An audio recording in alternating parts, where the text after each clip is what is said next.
So you being from overseas, what was the biggest transition to being in America? You know what? The biggest transition was being black.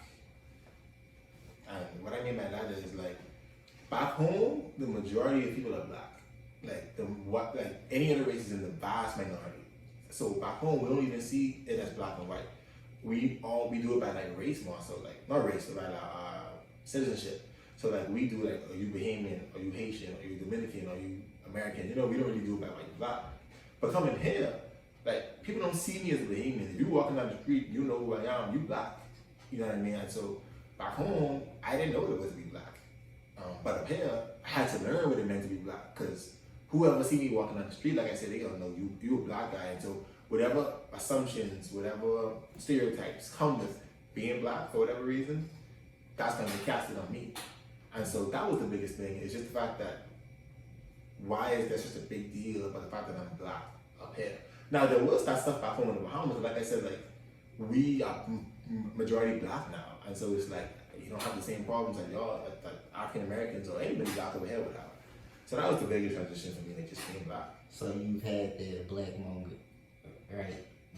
Were you racially profiled? Surprisingly, you know, I like to see things through a positive lens. So I'm sure I have, but I never acknowledged it. But I will say that there was this one time that I ain't gonna call up the city, but I was somewhere with one of my friends. I went by him for Thanksgiving, and he said that, you know, we were going to the basketball court, and it was like around the corner. And you know, we cut the people's yards all the time, and back when we just cut the people's yards. And so he was like, bro, don't cut through their yard, because they don't like when people do that. And so like, I was like, but y'all gonna walk all the way down there to go to like the court right there, but while you're walking down the street, you know, they just cut through the yard. So like, we cut through the yard, and then a lady came up there, and there was a lady and a gentleman, and the gentleman had a shotgun, like he really had a shotgun in his hand, and he was like, y'all know y'all ain't supposed to be like doing that, y'all know I don't like people come across my yard. And so we were just like, okay, like my bad, sorry. But I think that's the only incident that I had. And who knows why he did, he was a white man, but who knows why he did that. May not be racial, and he just may not like people on his grass. But so I think that was the only. But I think through my students and through people like pairing your own experiences, to join my fraternity, I get to learn about what it's like to be African American specifically over here. And so I've had several black moments, but never just one that was centered around me. You know, Yeah, like with me, coming from where I'm from, like the deep south of Arkansas, surprisingly, we don't have that many racial issues coming from a small town because we all know each other. My mom went to school with your mom and grandma. Your grandma raised you, so I didn't have that issue. But coming up here into Conway, yeah, you feel it's a different type of energy with these white people up here compared to where you from, where I'm from. Mm-hmm. So with that, not only about race, what's the biggest difference outside of race between the Bahamian culture and U.S. culture? To me, the biggest difference, because we have a lot of similarities, believe it or not.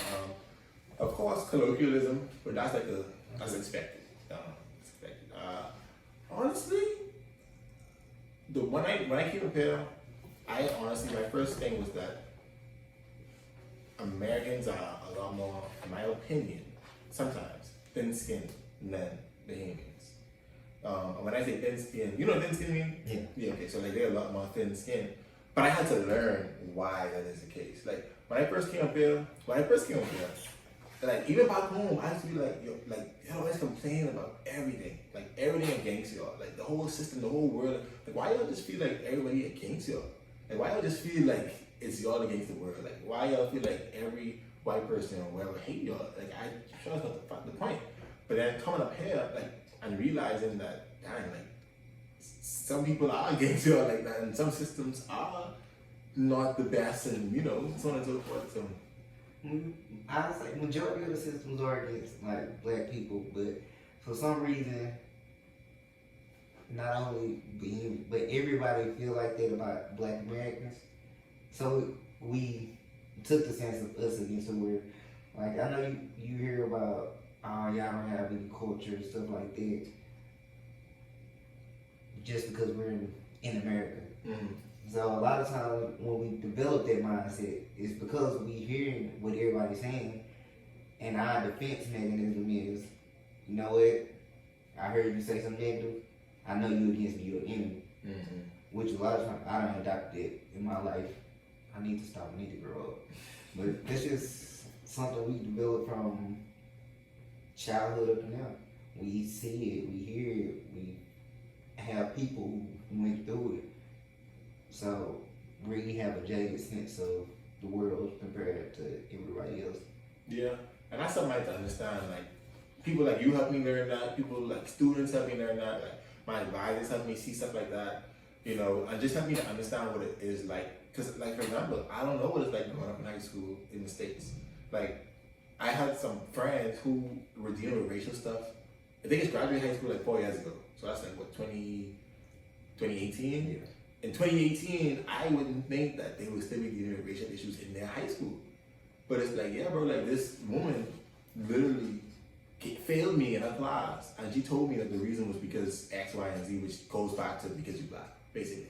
You know, and so I learned from other people's experience and my students' experiences, and I also just that's one of the reasons why I enjoy doing this so much, creating a space for them. It's because now I understand more why they need this space in the first place, you know. So, but yeah, I definitely thought you always thin skin, and I thought like I don't necessarily thin skin with one another because y'all join on each other all the time. Like, y'all some of the most funniest people I know. Like, have to be black people, especially African Americans. Y'all funny, bro. Like, I know that y'all funny. We have to deal with the pain, honestly. Yeah, and like, y'all can make a joke about anything, about each other. And like, one thing I like about it, and I think guys should do it in general, like, we joke on each other. Like, I know I saw this meme on Instagram yesterday talking about how, like, I think it was Louisiana, they was talking about if someone want to compliment you, they'd be like, oh, your haircut ugly, or like you're the baby, you know, like stuff like that. Like, you think you fresh, you think you clean, like you ain't clean, bro. Like, you know what I mean, like stuff like that. But yeah, I thought y'all was thin skin, but I realized that's not the case, and there's a reason behind that, you know. Okay, you're a musician. It's kind of go back to you. Which type of music do you like? Reggae or hip hop? You find like more? Yes. I like reggae more. I ain't gonna lie. I like hip hop too, but I like reggae more. It's just something about the beat. It's something about the beat and the vibe. You know, it's just the vibe. Hip hop maybe go like, you know, but reggae is more like I don't know. It's just different. It's just different. Do you feel like the U.S. culture has influenced the Bahamian culture? Yes. People call the Bahamas America's back door. Like, I've never heard that. Yeah, like people think the Bahamas is an American territory. I mean, some of it is from just ignorance and just not knowing, but people think people think we American citizens. People be surprised when we don't have passports, but we rely so heavily on y'all because we don't really export that much. We import almost everything that we consume, and so y'all are our number one importers. Our biggest industry back home is tourism. Y'all are the number one source of tourism in the Bahamas. So y'all affect our culture a lot, and the older generations of Bahamians don't really like the younger generations because we kind of give to your culture more than we do our culture. Elaborate. So, like, for example, my dad, he will always talk about how when you see a Jamaican, they're gonna rep Jamaica till they die. Like, most of the times. They're gonna play reggae music in their car. They don't care where they at. They're gonna speak in their patois. Now they know how to code switch, but for the most part, they're gonna speak in their accent. They ain't gonna lighten it up for I you. like how you just code switch just then too. Why you catch yourself with it? Well, yeah. But, I caught you. yeah. So like, he was like, Jamaicans and a lot of other Caribbean islands have a sense of pride about them. That no matter where they go, they're taking their culture with them. And we do to a certain extent, but the older generations just feel as though like we watered down our culture.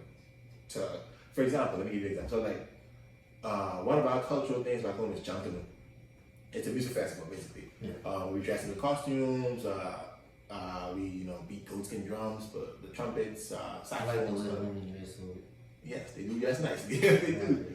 Now the only thing that we've never had a carnival until 2015. Carnival is like Trinidad and Tobago, Jamaica, even Canada have one, but we never had one. But because our government, and this is just me talking, I don't know the exact reasons, but this is my perception. Like, it was a tourism thing. Like, hey, everybody else in the Caribbean have a carnival. We need to have a carnival too. And so a lot of people were like, no, we have Junkanoo. Let's promote Junkanoo more. Like, that's what we have. No one else has Junkanoo. So why would we try and do what they do when we have what we have? Why not just... So stuff like that make them feel as though, you know, we allow other people in general, America, but other cultures in general, to water ours down. So to answer your question, America has a big influence on what we do. Yeah. Oh, have you ever thought about doing a mini version of Jack and Hill? Yeah, like in CSA, we did. But no, we partnered with Fayetteville CSA, and they did it at Fayetteville, yeah. Was that the thing y'all went to during homecoming? Yeah, I don't remember which year, but it was a year, it was homecoming night. Yeah, we went up there for that, yeah.